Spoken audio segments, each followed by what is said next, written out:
Aprende. Você foi, fez uma avaliação, montou o PEI, viu ali quais eram as habilidades, né, que precisavam ser trabalhadas, começou a montar os programas de ensino e dentre esses programas de ensino começou a aplicar e a criança não desenvolve, não aprende. E aí, o que fazer? Qual é a situação? Primeira questão, né? No seu programa de ensino, na hora que você foi construir, eu já tiro do princípio que você já baixou gratuitamente meu guia de bolso 12 passos que está lá no meu site, ele é de graça. Vou colocar aqui para vocês, Dani barra guia de bolso, que aí você já tira um print. Para quem não baixou ainda, vocês tirem um print, fixar, pronto. Vocês já tiram um print aqui da tela e depois vocês baixam o guia de bolso, que ele é gratuito, tá? Vocês solicitem lá na minha página. Você foi, montou o programa. E aí começou a fazer, você colocou ali, por exemplo, que em 3 sessões era já para a criança conseguir 90% de acerto, 80% de acerto, enfim, você colocou ali os critérios.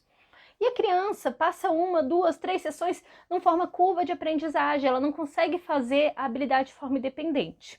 E você colocou ali um critério muito importante, porque você leu aqui no guia de bolsa toda essa questão, né? E você acompanha as lives, você sabe que você precisa ter critérios para parar a sessão e rever. Você precisa ter critérios para modificar pontualmente certas coisas. Então, por exemplo, se passou ali 3 sessões, você está trabalhando com uma criança de 2, 3 anos, passou 3 sessões, depois que você tomou linha de base, lógico, você tem a linha de base que foram 3 sessões, mais 3 sessões onde você está ali trabalhando com a criança, então 6 sessões ao todo. E ela não conseguiu diminuir o nível de suporte, ou seja, você estava dando ajuda total para fazer uma coisa e foi para uma ajuda parcial e não reduziu essa ajuda parcial, tirando do princípio também que essas sessões elas estavam sendo contínuas durante a semana, né? Eu não estou falando de espaço, tipo uma semana, outra semana, não. Estou falando de sessões contínuas, um dia após o outro, fazendo essa atividade, não reduziu o nível de ajuda.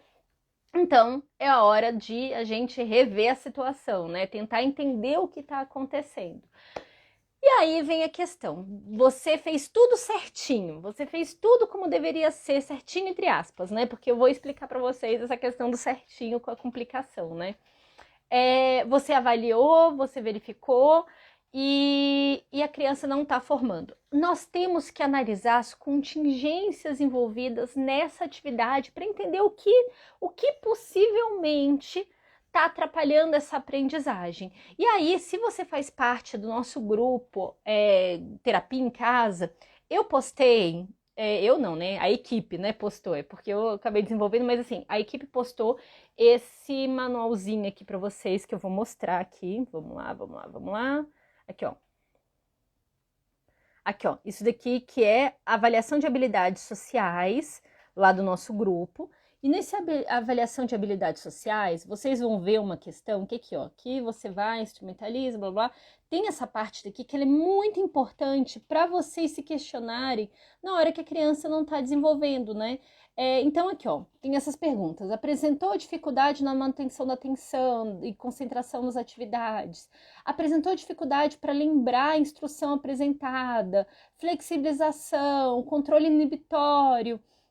Processo de tomada de decisão, execução da atividade. Se é questão de movimento, por exemplo, ou fala, qual foi a avaliação do movimento? Ele foi preciso? Ele teve dificuldade? Qual foi a latência da resposta? Então, isso daqui é muito importante que façamos essa avaliação. E qual é a questão, né?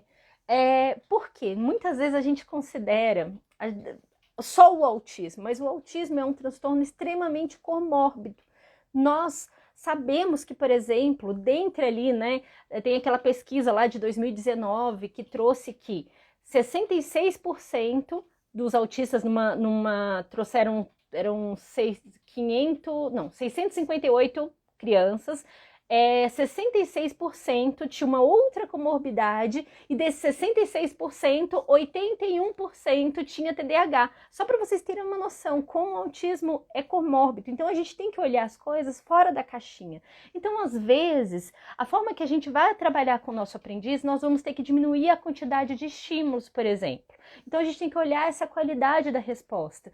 Por exemplo, você pega uma criança com dispraxia motora e ela tem um déficit atencional, ela tem uma questão atencional e você coloca muitos elementos ali, isso pode atrapalhar. Ela tem uma falha muito grande na performance visual, talvez você tenha que diminuir o número de estímulos. Por isso que analisar a qualidade dessa resposta é muito importante. E qual é a questão que eu falei para vocês? Que eu falei assim, você fez tudo direitinho, entre aspas, né? Que você fez uma avaliação, você montou um PEI e na hora de montar o programa de ensino, e ele não está dando certo, você não entendeu. Por quê?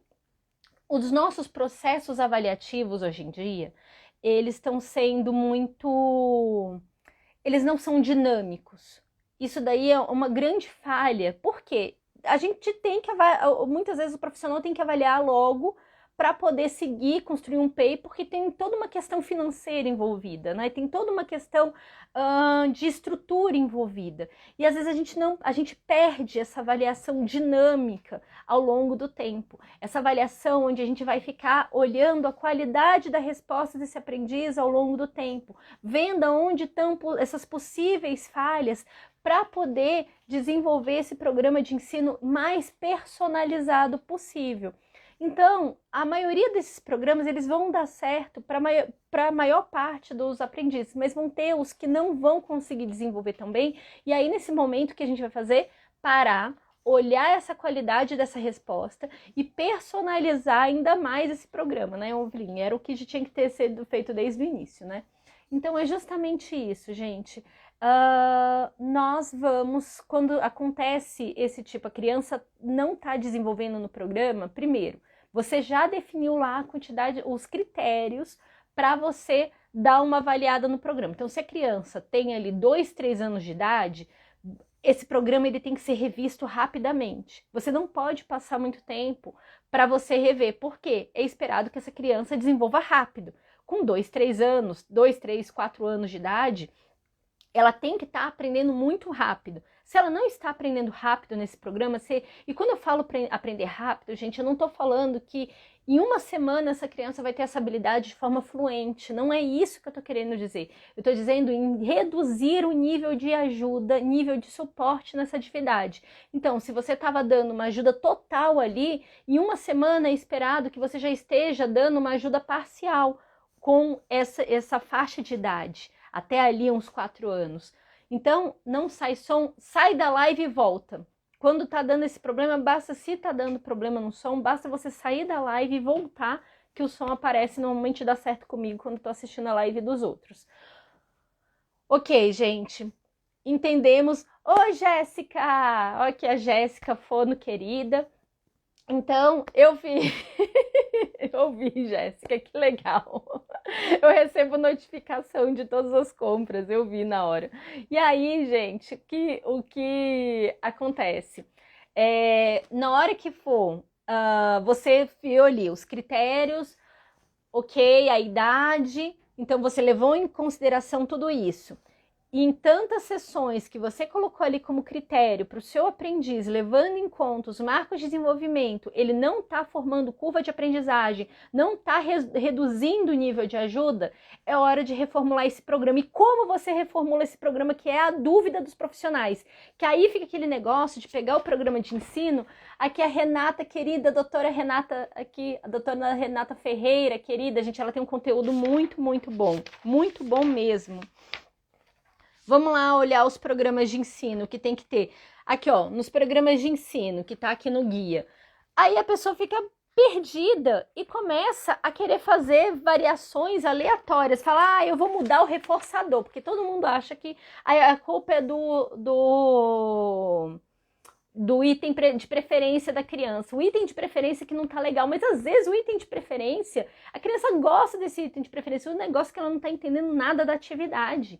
Então ela não está entendendo nada do que você está fazendo, você está entregando um negócio no final, você pode até dando muito suporte para ela, mas o problema é que ela não está entendendo o propósito da atividade, por alguma falha. Por isso, nós temos que identificar a qualidade dessa resposta e, lógico, mapear esse ambiente para ser mais pontual nas modificações. Assim você vai ficar modificando esse programa por diversas e diversas vezes, não conseguindo ver essa falha. E aí eu vou contar para vocês uma história minha, uma história que eu já contei várias vezes aqui, que isso daí foi uma falha, assim, uma falha feia, assim, uma falha grande. Mas é a Dani do passado, não é a Dani do presente, não é a Dani que tem o conhecimento que eu tenho hoje. E eu não quero que vocês falhem assim como eu falhei lá no passado. Então vamos lá explicar qual foi a minha falha. Aquiles não conseguia rabiscar as coisas. E assim, eu sou supervisionada com vários profissionais me supervisionando e tudo, e a gente não estava identificando por que ele não estava conseguindo. Então o que a gente fez? Vamos mudar. Primeira coisa foi justamente a consequência. Vamos mudar o que reforça o comportamento. Vamos trazer uma coisa que seja realmente reforçador. Não deu certo. Mudamos os materiais, vários. A gente comprou tanta coisa diferente para ele poder riscar, tanto a base como os itens para ele poder riscar. Então a gente ficou variando várias e várias vezes. Não riscava, não dava certo, não formava curva de aprendizagem, sempre dando muito suporte. E aí veio a questão, depois de muito tempo, eu contratei uma supervisora na área de educação física, psicomotricidade, que inclusive eu posso até falar quem é, a Carolina Quedas, que é um gêniozinho na área. E ela só olhando o Aquiles se movimentar, ela falou assim, Dani, olha esse menino, ele não tem. Inclusive, ele é nossa professora do curso, AB as Terapias do Autismo. Ele não tem essa musculatura bem desenvolvida, olha a postura desse menino. Como é que você vai querer que ele risque, sendo que não tem isso? E aí você vê que até então, eu estava sendo supervisionada por psicólogos, e psicólogo não entende de músculo, não entende de postura, não entende. Quem entende disso é quem estudou isso. Quem vai saber falar sobre a postura do Aquiles ou de qualquer outra criança vai ser uma pessoa que entenda de movimento. Então, quem entende de movimento? O fisioterapeuta, o médico, né? Mas assim, o fisioterapeuta, o psicomotricista, o educador, o profissional de educação física, essas pessoas entendem, especialmente o fisioterapeuta. O fisioterapeuta é um bichinho bom para conseguir enxergar esse tipo de coisa. E aí, nesse momento, nós reformulamos. Por isso que eu criei esse checklist para vocês, para quem está lá no grupo Abas Terapias do Autismo, no grupo Terapia em Casa, para vocês conseguirem verificar isso. Por que essa resposta não está dando certo? É a dificuldade na manutenção, lembrar a instrução, variação do antecedente, aqui, ó. Controle inibitório, tomada de decisão, execução das atividades, prestou atenção no que foi planejado, avaliação do movimento, a latência. Então, por isso que eu trouxe isso para vocês, para a gente pensar nessas questões, porque às vezes exatamente o que é que é, Felipe, Lucas, eu fico danada, você não entra com o seu perfil, aí eu fico perdidinha aqui. Ela trouxe. Então, justamente, ele não tinha os pré-requisitos. Aqui, incrível, meu filho também não está avançando nessa área. Amor, você atende, por favor? É meu pai. Aqui. É porque o vô saiu com Aquiles para passear e eu tô aproveitando para fazer a live. E aí, ele acabou de ligar, deve estar trazendo Aquiles de volta. Embaixo, tô descendo. Deixa eu... Tá, gente. Pausa. Qualquer dúvida, vocês coloquem aqui. A Patrícia aqui. O meu filho melhorou muito a parte motora após colocar ele no judô. Fazia isso, fazia fisio, TO e nada. O judô foi ótimo, que legal. O Diego fala muito sobre isso. Quando planejamos um programa, tem que saber se tem os pré-requisitos. Elisa, exatamente, mas a Elisa, ela tem um canal próprio também. Aí eu fico louquinha, que ela fica com o canal dos filhos dela e esse canal. E aí é exatamente isso, é a questão dos pré-requisitos. Só que aí quem vai entender sobre pré-requisito? Quem vai entender quem é da área. Por isso que assim, gente, eu eu quando fiz esse curso com o Thiago, a aba, ela é muito boa como esqueleto. Ela vai trazer todo um processo onde ela vai ensinar a gente enxergar o comportamento, o que nós queremos enxergar sobre o viés da análise do comportamento. Então, a gente vai pegar ali, na hora de avaliar, vamos avaliar esse comportamento, vamos transformar isso num plano, vamos desenvolver os programas de ensino, vamos mensurar esse comportamento. Mas quem vai conseguir ensinar a gente a enxergar isso que a gente quer enxergar de forma certinha, desenvolver esses programas, instrumentalizar eles, é quem entende da área. E eu até tenho mudado muito a minha nomenclatura em relação a isso, Elisa. Eu tenho falado interdisciplinar, justamente porque a interdisciplinaridade, cada um, eles se comunicam entre si. O analista do comportamento compõe ele ser um coordenador, enfim, o pessoal gosta do termo de supervisor, ele traz esses dados para ele consolidar. Então, por exemplo, a educadora física, a profissional de educação física, perdão, os profissionais de educação física, o profissional de educação física, ele vai olhar ali justamente certas questões motoras que eu não vou conseguir. E aí agora vamos para a parte da fono. O que acontece normalmente com as avaliações? Eu gosto muito do VibMap, gente, não é criticando o VibMap, eu vou criticar o VibMap, mas o problema não é o VibMap, o problema foi porque assim, o VibMap ele foi criado por psicólogo, ele não foi criado por fono. E aí tem uma parte sobre avaliação de ecoico que desconsidera várias das linhas da fonoaudiologia, por exemplo, uma que é a aprendizagem motora da fala. E hoje nós sabemos que muitos autistas têm questões motoras, e entre essas questões motoras é justamente essa parte dessa praxe, né, da fala, todo esse passo a passo para conseguir falar. E aí, o VibMap, ele não leva em consideração isso. Também, assim, temos que levar em consideração que ele foi desenvolvido há muitos anos atrás, né? Eu acho que já tem mais de 10 anos. O Ables, eu acho que o Ables é de 2008 e o VibMap eu acho que é de 2009, 2010, então já tem muito tempo. Aqui o Jomar Fono, exatamente. Então nós precisamos dos fonos para instrumentalizar essa parte. Então eu acho que assim é muito complicado você tendo uma intervenção. Muitas vezes você não precisa ter o fono ali dentro da intervenção, mas o fono ele tem que instrumentalizar esse analista do comportamento que está ali. O analista do comportamento pode ter várias formações, ele pode ser um psicólogo, ele pode ser um terapeuta ocupacional, ele pode, no caso, eu sou engenheira e desenvolvo os programas do meu filho. Mas eu não estudei a cadeia, eu não estudei fonoaudiologia, então eu não vou entender sobre essa parte. E quem vai ter que me explicar sobre isso é o fono. Deixa eu só meu... rapidinho, gente.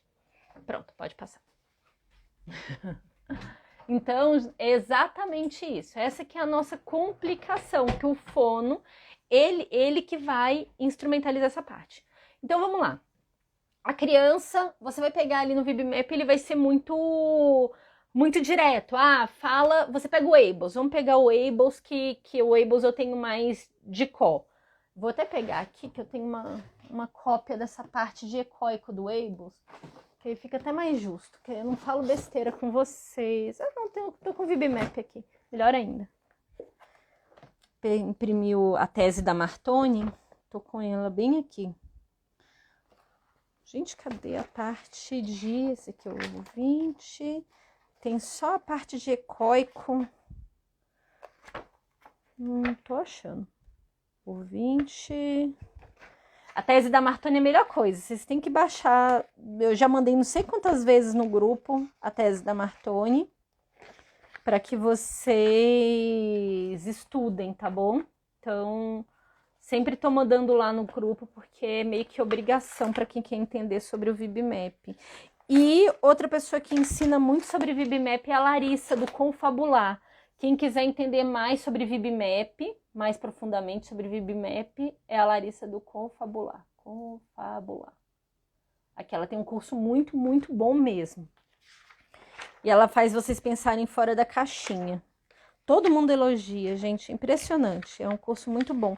Eu tô tentando achar aqui pra vocês, eu não lembro de qual. Eu vou pegar o Weibull que eu lembro de qual. O Weibull eu lembro de qual. Onde tá essa parte do ecoico?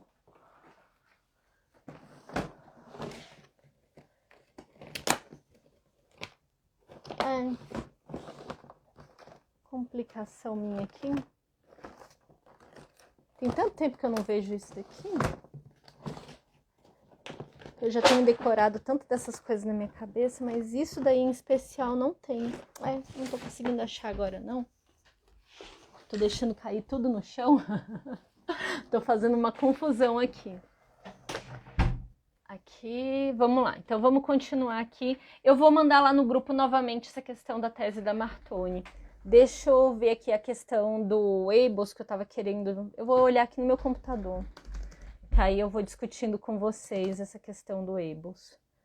Deixa eu ver. Rapidinho, gente, não foge não. Vai mandando suas dúvidas aqui que eu vou respondendo aos poucos. Larissa do Confabular. Deixa eu pegar aqui a Larissa. Aqui, ó. Ela é a mulher do VibMap, gente. Inclusive, eu acho que ela tá para lançar novamente turma do VibMap. Abri aqui o Weibull. Vou vendo aqui uma dúvida enquanto eu tô abrindo. Aqui. Para criança com deficiência intelectual, tem algum meio de avaliação adequado? Infelizmente não. E que pergunta maravilhosa. A questão da deficiência intelectual, gente, ela é muito... A Elisa tá falando, sim, eu sei qual é o eixo, o problema é que eu tô sem ele aqui. Eu tenho que enxergar ele para poder falar para vocês, para falar direitinho, porque eu tenho ele na minha cabeça, mas eu tenho medo de falar qualquer besteira. Mas aqui, sobre a questão sobre a deficiência intelectual. Qual é o problema que nós temos em relação aos critérios de deficiência intelectual? Que leva em consideração a QI, leva em consideração 3 grandes esferas, né, da deficiência intelectual. Deixa eu até abrir aqui. E aí o problema é que para fechar diagnóstico você precisa de uma avaliação neuropsicológica, o que não faz o menor sentido, porque você vai pegar justamente um público que você não vai conseguir fazer essa avaliação. E assim, qual é a grande...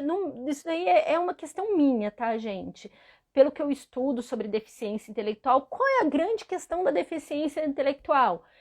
É questão de memória de trabalho, aquisição de aprendizagem e o tempo dessa aquisição de aprendizagem. Então, hoje, o meu entendimento sobre isso, lógico, isso daí é o meu entendimento, e é o que eu vejo que alguns pesquisadores também, alguns estudiosos, não pesquisadores, mas alguns estudiosos da área também enxergam dessa forma, é relação à aquisição de aprendizagem, a velocidade que adquire a aprendizagem. Então, se essa aprendizagem ela é adquirida de forma muito lenta, desde que você também desconsidere certas barreiras.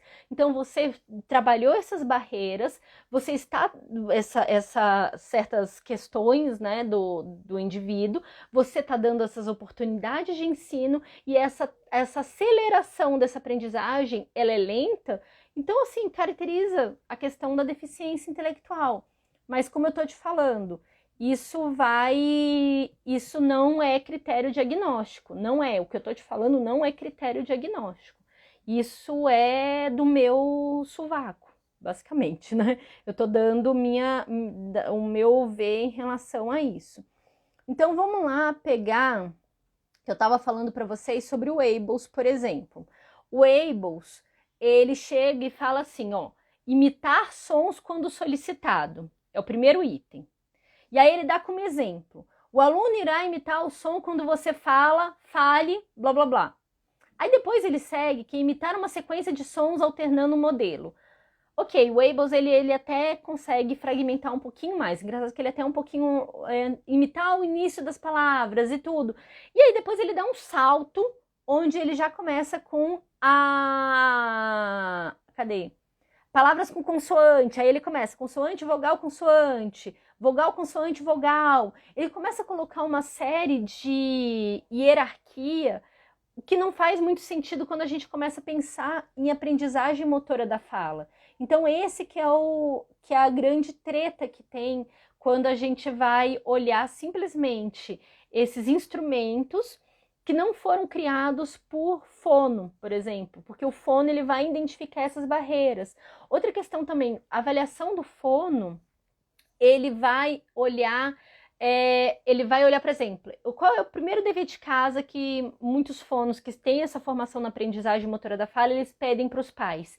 Mapeiem os fonemas que essa criança faz durante o dia e durante a semana. Então, eu até coloquei um dos materiais que foi postado lá no grupo, era justamente uma folhinha, não sei se já foi postado ou vai ser postado, mas era uma folhinha onde você vai mapeando os fonemas que a criança produz durante o dia. Então você vai mapeando ali esses fonemas para no final poder fazer as combinações ou ainda trabalhar em cima, por exemplo, a criança faz dá, e a gente está querendo ensinar dá, ela já faz Pô, legal, ela faz A e ela faz uma frequência alta. Bora dar uma funcionalidade para esse A, ou às vezes esse A virar água, ou esse A virar dá. Então, o fone ele vai ajudar nesse mapeamento. Então, a gente mapeia os sons que ela faz. Então, ela já tem já tem esse instrumento dentro dela. O que a gente vai pegar é esse instrumento e dar funcionalidade. As pessoas ficam falando assim, ai, meu filho só fica fazendo estereotipia vocal. Ele não fala nada, mas ele fica ecolalia. Ele fica fazendo um bando de ecolalia e é isso, mas ele não fala nada. Gente, se ele faz ecolalia, ele tem esses sons. Vamos pegar esses sons que ele produz e ele faz uma sequência de sons e dá funcionalidade. Então, o fone ele vai ajudar demais nesse processo de conseguir entender a frequência desses sons ao longo do tempo e com isso fazer essa construção entre eles. Então, por exemplo, depois que mapeou vários sons e a criança já está dando funcionalidade com algumas coisas, bora começar a juntar esses sonzinhos para formar palavras, com base no que a criança já tem. Porque ao invés de a gente ficar lutando para ela fazer um novo fonema que ela não tem, vamos tentar fazer essa transição entre fonemas. Então, tipo, ela fala bo e fala lo separado. Então, bora tentar fazer o bolo, fazer a transição. Então, o fone, ele vai trazer toda essa questão. Sobre imitação vocal, Abels, exatamente. Estou aqui com o Abels aberto. O Abels, eu gosto muito do Abels, gente. Eu não estou criticando, não. Eu falo essas coisas, mas as pessoas falam, nossa, mas Dani, é uma ferramenta maravilhosa. É uma ferramenta maravilhosa, sim, mas o pessoal coloca essas ferramentas num pedestal onde não cabe, né, gente? Nenhuma ferramenta tem que ser colocada num pedestal, não faz sentido. Aqui, pode falar do inventário Portage? Sou professora da primeira infância, estudante de pós-intervenção em AB, TEI, deficiência intelectual, o inventário pode ajudar? Lógico que pode, gente, todos esses inventários, eles ajudam, todos esses materiais ajudam. A questão é o que eles ajudam.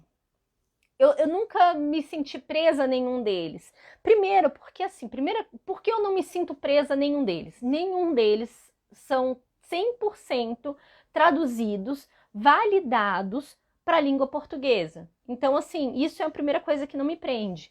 E a realidade brasileira e a atualização do que a gente vivencia. O Portage, ele é extremamente interessante, só que a gente tem que lembrar que o Portage ele foi feito há muitos anos, num contexto totalmente diferente, e lá nos Estados Unidos, num contexto totalmente diferente do que eles vivenciam hoje. Então, por exemplo, tem uma questão de a criança andar por quadras. Ou que criança pequena vai andar por quadras hoje em dia? Questão de segurança, a gente tem toda uma... Então, tem certos aspectos avaliativos do Portage que não cabe para a nossa realidade. Ele é um ótimo instrumento, você tem que saber como avaliar isso, essa que é a questão. Você tem que saber como você vai instrumentalizar a sua avaliação, como você vai fazer essas perguntas. Então, eu acho sempre válido. Rigidez cognitiva do autismo também acontece no TDAH? Eu estava falando, Bianca, mais cedo sobre uma questão que quando a gente vai olhar transtornos de neurodesenvolvimento, eles têm uma interface muito grande entre eles. Então, assim, não é raro você vai pegar um autista que tem uma característica do TDAH, entende? Então, vai ter uma característica específica do TDAH.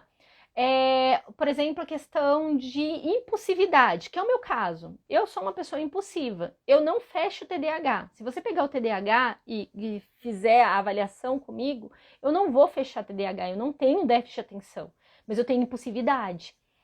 Então, uma coisa que eu tive que aprender é que, Dani, isso daí é a sua impulsividade falando, não é você. Então, é justamente essa questão. Ela pode ter uma característica. Então, nós temos que olhar nesse sentido. Vamos lá. Aqui, doutor Michel, querido. Me sinto perdida para ajudar criança autista na minha escola, faixa etária 4 a 5 anos. Por onde começar? Por onde começar, você já entende bem qual é o repertório dessas crianças de 4 a 5 anos. Esse é o primeiro passo. A gente tem que entender o que é esperado nessa faixa etária para poder ajudar as outras crianças. Outra questão também é entender você já está fazendo, né, a pós-graduação em análise de comportamento, e então entender como é que é essa sistemática, né, do processo desde a avaliação até desenvolvimento do programa, o plano de ensino, a desenvolver programas específicos. Por quê? Para você poder ajudá-las, você precisa mensurar esses comportamentos. Outra questão ajudando, não queira abraçar um mundo de uma vez. Escolha comportamentos específicos onde você vai estar trabalhando, que são os comportamentos base, que vão abrir novas portas para essas crianças. Então, normalmente essa é a base, fazendo uma pergunta bem básica. Dani, estou no curso A das terapias do autismo. Qual é esse curso AB em casa que você comentou? Não, eu confundi tudo. É porque tem um grupo chamado Terapia... Não é Terapia em Casa. É porque o Thiago mudou o nome, gente. O Thiago me mata quando ele muda esses nomes. Grupo TEIA, Grupo do TEIA, isso. O Thiago, o último nome que ele deu para o grupo é Grupo do TEIA. Então é isso. Esse grupo é o grupo do WhatsApp. Você entra na minha bio e você entra lá e pronto. É só que o Thiago tem que parar de mudar esse nome. Pronto, vai ficar grupo do TEIA e acabou. É isso, simplesmente onde tem materiais gratuitos todos os dias. Esse que é o objetivo. Vamos lá. Aqui. Para quem tem autismo e transtorno de processamento auditivo, como ajudar na aprendizagem? Ok. A análise do comportamento aplicada, ela vai ajudar bastante, mas a sua pergunta ela é muito ampla. Então, vale para qualquer outra criança. A gente tem que entender esses déficits, avaliar, ver quais são essas barreiras, né? Então, o que interfere nessa aprendizagem, ver o que essa criança gosta, desenvolver o plano, enfim, acaba sendo uma resposta também genérica, porque o que a gente sabe que para o autismo o que tem bastante evidência é a análise de comportamento. Realmente fica difícil com uma pergunta ampla. Meu filho tem 6 anos e meio, não consigo escola nem terapia de plano, que você orienta? Estudar. Eu vou te falar uma coisa, assim, eu tive muita sorte com a escola do Aquiles, porque Brasília é diferenciada em alguns pontos, mas de forma geral eu não tenho como pagar a carga de terapia que meu filho precisa. Então, o que eu falo, se você tiver condições financeiras, estude e capacite alguém, pague um supervisor para acompanhar essa pessoa e te acompanhar, um supervisor que entenda de análise de comportamento aplicada, que assim... Eu posso até te indicar, eu não tenho como fazer isso, porque eu não tenho agenda nesse momento, mas você procure um profissional dessa área, capacite essa pessoa para te ajudar também, e faça as intervenções em casa. Essa pessoa que vai estar ali com você não precisa ser pós-graduada em aba, não precisa ter nível superior. Quem precisa ter é o supervisor que vai estar de tempos em tempos orientando, passando os programas, acompanhando. Mas essa pessoa tem que estar com vontade de aprender e com vontade de trabalhar. E outro ponto, você também tem que estudar. Então, é isso. Se você quer entrar e não tem condições financeiras, o plano não ajuda, pelo menos assim, esse foi o caminho que eu tive que trilhar, porque meu plano de saúde, até hoje, eu brigo com meu plano de saúde, que é uma complicação ter plano de saúde, porque eu tô licenciada do governo, né? Mas eu sou servidora pública, tô licenciada. Mas é uma complicação. Meu plano de saúde, gente, é um ó, é uma batalha. E até hoje a gente não ganhou essa batalha. É complicado. E aí foi a nossa vida. Esse é o nosso caminho. Quero indicação de supervisor. Vou até colocar aqui o Diego, gente. Diego é um amor de pessoa, eu gosto dele. Diego, e agora ele tem um Instagram decente, supervisor. Vocês tirem print aqui da tela, ó. Diego AEC supervisor. Aqui, ó. Vocês tirem um print e vão falar com ele que ele é um ótimo supervisor, um querido. Deixa eu ver mais alguma dúvida. Gente, já tô cansada. Fale um pouco sobre síndrome de Asperger. Basicamente, síndrome de Asperger, ele entrou no transtorno do espectro autista, né? Ele foi um dos transtornos que englobou no DSM-5. Tem questões muito parecidas com autismo, alguns especialistas não acham interessante essa junção, né? Por certas características. Eu não sei, o que você quer saber sobre síndrome de Asperger? Me fala mais um pouquinho aqui. É porque é tanta coisa. Vamos lá. A síndrome de Asperger, ela foi mapeada pelo Hans Asperger lá na década de 40. Enfim, as pessoas não gostam mais de usar essa nomenclatura por toda uma conotação com a questão do nazismo, né? Que foi grande parte das pesquisas dele está correlacionada, né? Então, com o DSM-5, tudo virou uma coisa só e as pessoas ficam mais confortáveis em relação a isso. E, de forma bruta, a síndrome de Asperger é o que nós entendemos hoje de autismo nível 1 de suporte. Tem neuropediatra em Belo Horizonte? Não tenho. Infelizmente, não conheço nenhum neuropediatra de Belo Horizonte, acredita? Conheço do Espírito Santo, que é o Dr. Tiago Guzmão, que é muito bom. E, assim, é razoavelmente perto, mas, assim, Belo Horizonte eu não conheço nenhum. Conheço muitos de Recife, conheço do Piauí, Curitiba tem uma porção, Florianópolis. Que engraçado, mas de BH eu não conheço nenhum. Cadê? Dani, quero fazer uma pós em autismo, achei essa CBI. Tem que ver o que cabe no seu bolso e aí ementa. Basicamente, a pós ela vai te ajudar a te guiar nos seus estudos. A pós ela vai ajudar você fazer esse caminho. Então, é o que... Aqui tem uma pessoa falando, ó, tem a Aline. Aqui, ó, para quem tá procurando neuro em BH, tem gente... Tem aqui, ó, Aline Zocrato. Aqui, ó, eu não conheço, é até interessante conhecer, em BH. Voltando aqui para a pergunta que eu tava, sobre a questão de pós-graduação. Tem que ver o que cabe no seu bolso, tem que ver todas essas questões assim, a ementa, o que você vai aprender, o guia, como caminhar os seus estudos.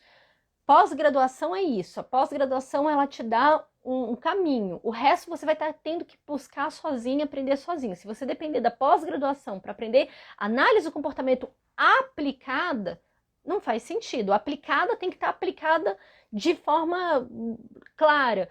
Por isso que eu vejo que, assim, é importante a pós-graduação, extremamente importante, e tão importante também é procurar a questão de uma supervisão. Nenhum profissional apontou que meu filho tivesse TDAH, mas muitos comentam que ele é desatento. E aí vem a questão, né? Será que não é uma falha que até trouxe aqui a questão a Elise trouxe a questão do contato visual, trazendo a questão da performance visual.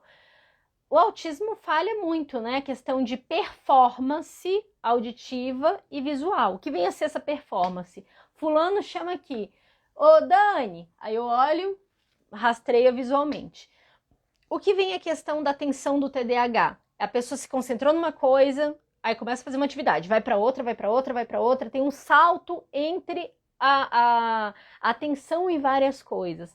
Então, são conceitos diferentes. Então, se nenhum profissional até hoje apontou o TDAH, é complicado afirmar isso. Será que justamente uma falha da performance, dessa questão da performance visual com a auditiva dele, ou é uma questão atencional mesmo, característica do TDAH? São coisas diferentes.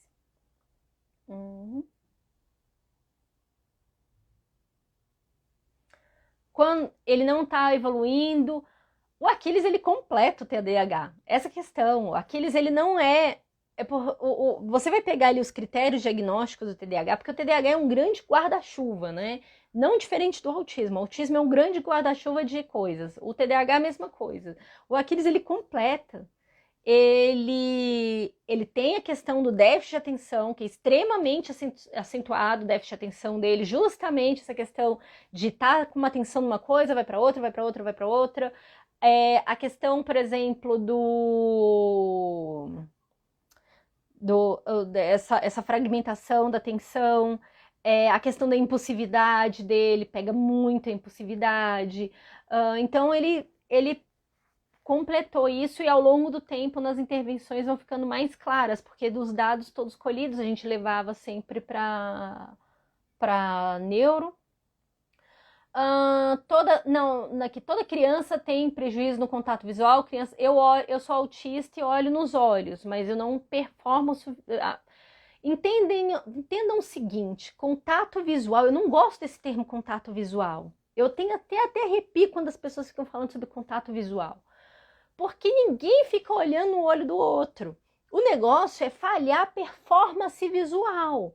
É você olhar o rosto, você não fica olhando o rosto, você olha o rosto, você olha como a pessoa está mexendo as mãos, você olha o posicionamento, você olha para trás da pessoa, você olha o contexto, e aí você vai mapeando tudo isso e está tendo entendimento. O que acontece no autismo é que falhem em alguma dessas fases. Vamos lá entender. Primeira fase para você entender esse contexto, esse cenário. Meu rosto é um cenário, meu corpo é um cenário. Você está olhando para isso daqui, você está compreendendo o que eu estou querendo dizer aqui conforme isso. Então, você não fica olhando nos meus olhos. Se eu estivesse pertinho de você, você não estaria olhando olho no olho. Você estaria performando isso, olhando para trás, olhando o que tem aqui, volta. Ok, é assim que acontece e é assim que tem que acontecer. Você conseguiu isso, legal. Qual é a próxima etapa? Essa informação tem que ir para a cachola. E essa informação transita até a sua cachola várias e várias vezes. Cada pedacinho desse vai transitando de tempos em tempos, porque o seu olho fica mexendo várias e várias vezes e vai para a sua cachola, né? O seu cerebelo, o seu cérebro, e vai processando essa informação para entender o que você está vendo. Você enxergou bem, mas vamos lá tentar entender esse processamento que está acontecendo. E aí, essa informação ela é processada com algum equívoco. Você não conseguiu entender esse mapeamento inteiro. Ou ela vai para outro lugar do cérebro que deveria ir. Enfim, podem acontecer muitas coisas. Mas digamos que aconteceu bem. O seu cérebro puxou ali a informação que, sei lá, eu tô com uma cara de tédio, você tá falando e eu tô com aquela cara assim, e você puxa lá na sua memória que, peraí, isso é tédio, ela tá entediada com o que eu tô falando. E aí, qual é a próxima etapa? Você vai reagir ao que eu estou falando. Aí você vai falar, você vai encerrar a conversa, você fala, nossa, parece estar cansado, você vai tomar uma resposta. Então, você vai formular uma resposta na sua cabeça para você falar comigo. E aí você formula uma coisa, faz o planejamento, o motor da fala, blá, blá, blá, blá, blá, e fala para mim. Tá vendo as etapas? O que é performance visual? Performance visual é tudo isso. Performance visual tá ligada ali, tem a performance auditiva de estar ouvindo. Então tem toda essa relação de conseguir rastrear e entender. Você, por exemplo, mesmo que você não esteja falando, mas ninguém esteja falando nada, esteja em silêncio. Mas vai no ambiente e rastreia visualmente o ambiente, você sabe se comportar num lugar. Você tá olhando o rosto da pessoa, você tá vendo se a pessoa tá interessada em querer começar uma conversa com você ou foge olhar para sair de perto, para não, sabe, fingir que não olhou, sabe, para diminuir a conversa. Então é justamente nós damos sinais o tempo todo do nosso interesse ou nosso desinteresse num relacionamento. E no autismo falha e pode falhar em todas as etapas, pode falhar em uma dessas etapas, pode falhar, é um espectro de falhas dessa performance visual. Então por isso que eu não gosto quando a gente fica falando sobre contato visual, porque contato visual sozinho ele não é qualitativo. E aí eu vou falar para vocês uma coisa pessoal, para quem não sabe, eu sou autista e eu falho na performance visual. Eu falho de um jeito que aí as pessoas, mas isso é prosopagnosia. Independente. O autismo tem falha, talvez o conjunto dessas falhas caracteriza um outro transtorno chamado prosopagnosia, mas a minha questão ela é muito leve no sentido, eu reconheço as pessoas, eu reconheço, eu não formo tão bem esse rosto no meu cérebro, mas eu entendo, eu consigo ver que a pessoa tá com uma cara que ela não tá tão interessada, vejo a boca, eu demoro um pouquinho mais para fazer essas percepções, mas eu consigo. Então, eu criei estratégias em cima disso, eu tenho minhas falhas, mas eu tenho as estratégias que eu consigo entender. Então, isso me causa transtorno? Em alguns momentos me causa. A maioria dos momentos não. Isso não me causa transtorno. Nesse sentido. Então, é justamente isso que a gente tem que trabalhar, que, ok, tem essas falhas, vamos criar estratégias para que ele consiga a gente vai criar estratégias para melhorar essa performance visual, para ele criar as próprias estratégias, abrir as portas. Por isso que quando eu vou falar sobre contato visual, é trabalhando com item de preferência da criança, do adolescente, enfim, minha água, eu fiquei com preguiça de colocar no copo, é água com gás com hortelã, tá? Trazendo, variando o posicionamento no rosto, tentando para que ela primeiro ela tá olhando para isso, eu sou a segunda camada, o objetivo é que ela consiga sempre fazer essa variação, olhando, e é justamente essa questão, gente, vamos trabalhar. Vamos lá. Você conhece algum psiquiatra que atenda adolescentes em São Paulo? Cara, assim, psiquiatra, eu tenho a doutora Débora Cash, que é neuro, e eu tenho pego muito adolescente. Mas eu vou te falar, um que eu gosto muito é o Dr. Michel. Muito mesmo, sabe? O Dr. Michel, ele é um querido. E sabe o que é o melhor do Dr. Michel? É que ele é neurodivergente também. Ele tem TDAH e o filho dele é um autista nível 3. Então, assim, ele sabe o que a gente passa. Eu vou até marcar ele aqui, nem sei se ele tá na live. Mas ele, assim, ele é um querido.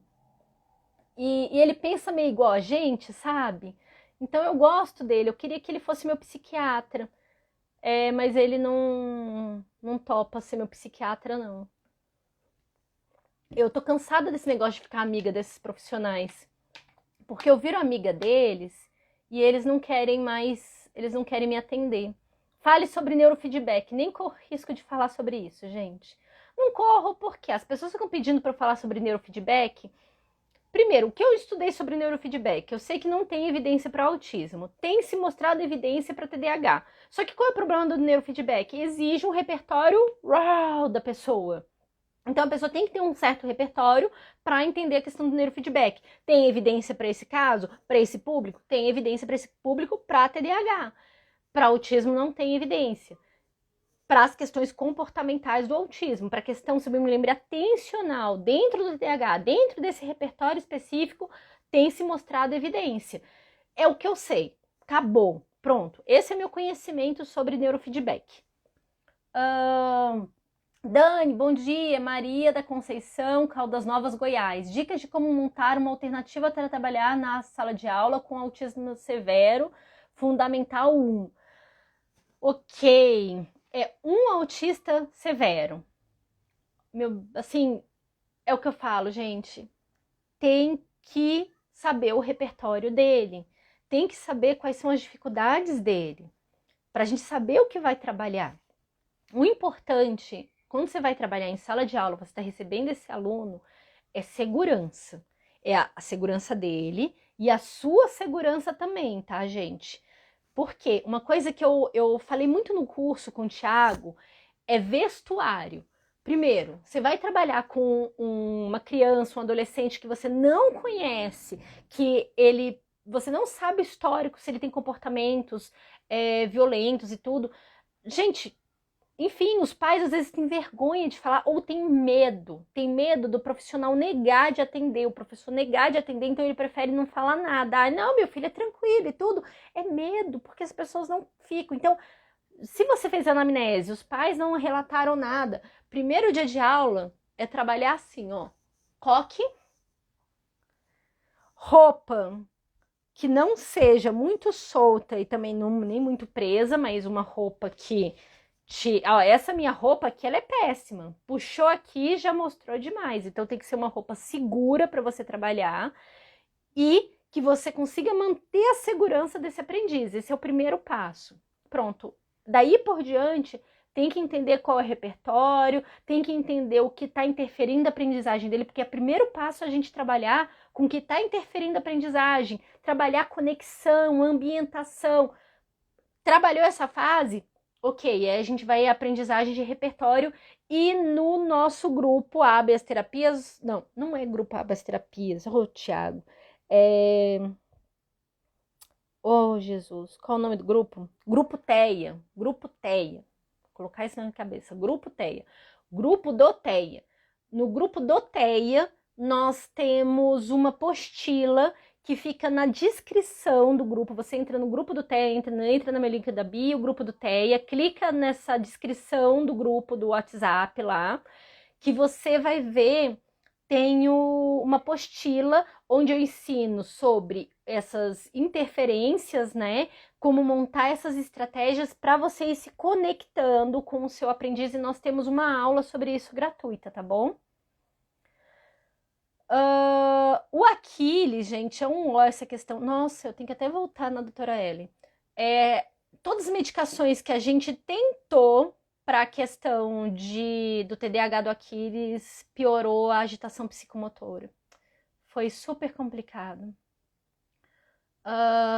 Dani, me ajuda a montar um quadro alternativo para trabalhar em sala de aula. Ah, quadro, gente, eu adoro esses quadros de rotina. Eu tenho um workshop gratuito no meu site, que é o workshop do quadro de rotina, onde eu te ensino passo a passo sobre isso. Deixa eu mostrar aqui.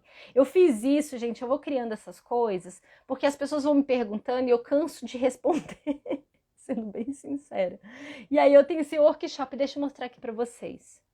Ó, vocês vêm aqui em quadro de rotina, ó, no meu site, ó, daniacf.com, workshop do quadro de rotina. Aqui. Oi? E aqui, ó, aqui são 3 aulas sobre quadro de rotina, aula 1, aula 2. E aí, se você quiser o material de apoio, basta você colocar seu nomezinho, seu e-mail aqui, que você vai receber todo o material de apoio. Então, pronto, resolvido. Então, é isso. Aqui. Dani, até quanto tempo levar... perdão.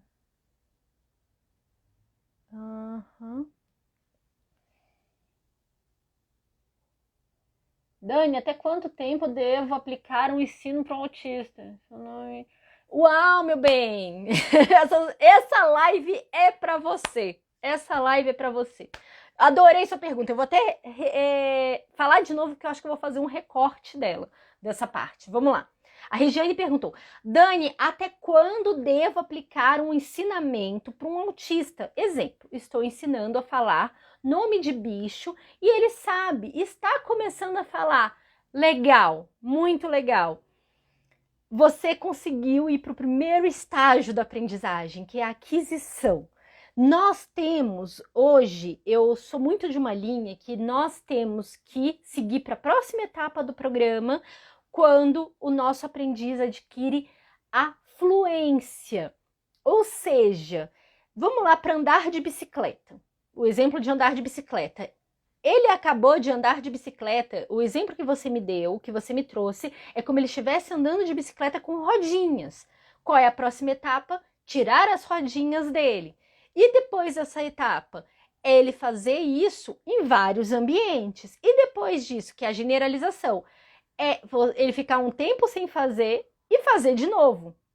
Então, são os estágios da aprendizagem. Tem uma pesquisa que foi o Albert Trotman, acho que é esse que pronuncia, lá em 2003, que trouxe essa questão dos estágios da aprendizagem. Então, o próximo passo, ele ser fluente, ele ter várias respostas em pouco tempo. E aí vem a questão, entender sobre a estrutura do programa de ensino, saber no momento que você monta um programa de ensino, onde você vai ter critérios para passar de fase, onde você vai estar ali entre os objetivos a curto prazo, sabendo quando você vai passar, legal. Você conseguiu fazer esse mapeamento, você vai conseguir fazer esse mapeamento de forma adequada. Então, o guia de bolsa é gratuito, gente. Esse guia de bolsa é gratuito, tá no meu site, baixa lá. Eu faço muitas coisas gratuitas, gente. Aí depois vem a pessoa e reclama que eu fiz um curso e cobro. Hoje tem um curso que eu não vendo, que está guardadinho, que é o programa de ensino, que é com base nisso, mas quem compra o meu curso reforço, ganha o curso que eu faço sobre isso. E tem um curso com o Thiago, enfim. Tem um aprendiz que a escola não está conseguindo colocar para dentro da sala. A escola não está querendo ficar com ele. Ele é nível 3. Gente, que triste. Que triste, que situação. Ai. Eu lembro no curso com o Hanley, Gregory Hanley. Inclusive ele vem para o Brasil de novo, gente. O Hanley é um fofo. Se vocês tiverem condições financeiras, lógico, e oportunidade, ele vai estar em Fortaleza. Eu queria muito fazer esse curso de novo, mas não vai rolar.